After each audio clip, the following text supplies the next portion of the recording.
ইরানের প্রভাবশালী সামরিক বাহিনী Islamic revolutionary guard corps IRGC সম্প্রতি এক বিতর্কিত সিদ্ধান্তের ঘোষণা দিয়েছে। এখন থেকে ১২ বছর বয়সী শিশুরাও যুদ্ধকালীন বিভিন্ন সহায়ক কার্যক্রমে অংশ নিতে পারবে। রাষ্ট্রীয় গণমাধ্যমে প্রচারিত এক সাক্ষাৎকারে তেহরান শাখার কর্মকর্তা রহিম নাদালি জানান, ফর ইরান নামের একটি বিশেষ উদ্যোগের আওতায় শিশুদের টহল, চেকপয়েন্ট এবং লজিস্টিক সহায়তায় যুক্ত করা হচ্ছে।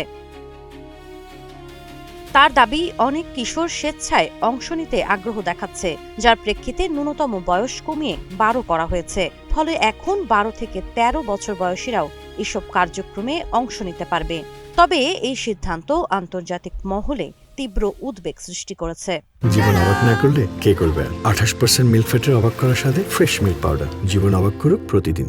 শিশু অধিকার সংস্থাগুলোর মতে এটি আন্তর্জাতিক আইনের সুস্পষ্ট লঙ্ঘন। জাতিসংঘ এর শিশু অধিকার সনদ অনুযায়ী শিশুদের সামরিক কাজে যুক্ত করা নিষিদ্ধ।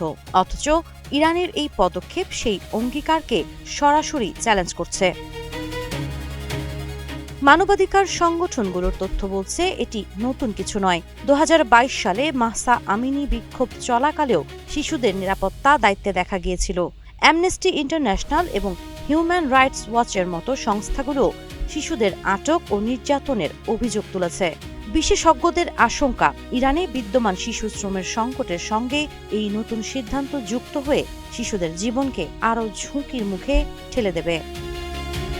সাবা খান, নাগরিক প্রতিদিন।